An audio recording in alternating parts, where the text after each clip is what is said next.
This edition of the Ridley Report is brought to you by nhliberty.org/forum.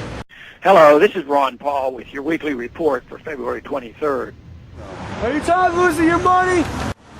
Yeah! This week, the Federal Reserve responded to the American people's increased concerns over our monetary policy by presenting new initiatives aimed at enhancing the Fed's transparency and accountability. As someone who has called for more openness from the Fed for over 30 years, I was pleased to see the Fed acknowledge the legitimacy of this need. The Federal Reserve controls the flow of money and credit in our economy because Congress has abdicated its responsibility over the nation's currency.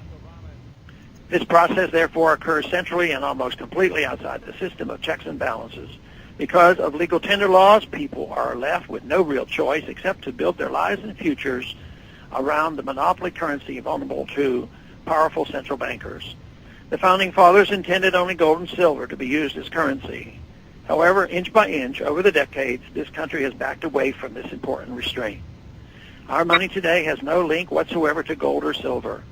For many reasons, this is extremely dangerous and has a lot to do with the boom and bust cycles that have resulted in the crisis in which we find ourselves today. The Fed is now pledging to reveal to the public more about its economic predictions and calls this greater transparency. This is little more than window dressing, at best utterly useless at worst.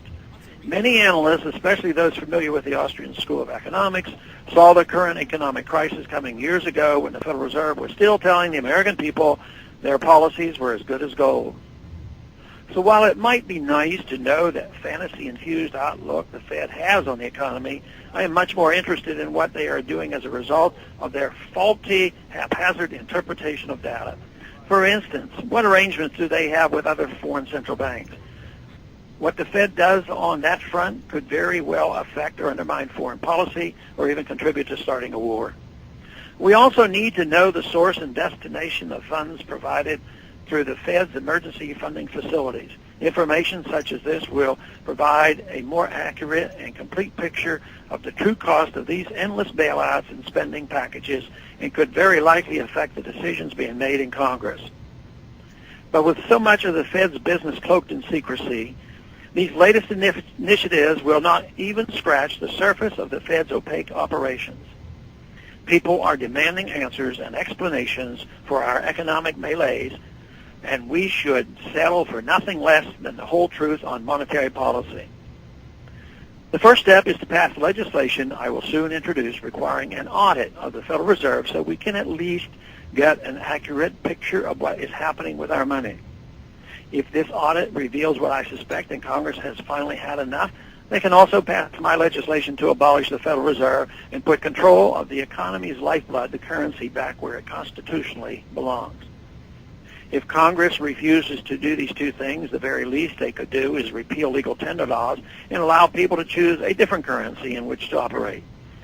If the Fed refuses to open its books to an audit and Congress refuses to demand this, the people should not be subject to the whims of this secretive and incompetent organization.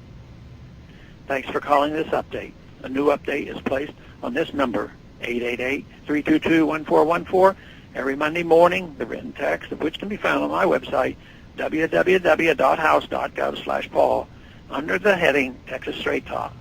Thanks for calling. This edition of the Ridley Report is brought to you by nhliberty.org/forum.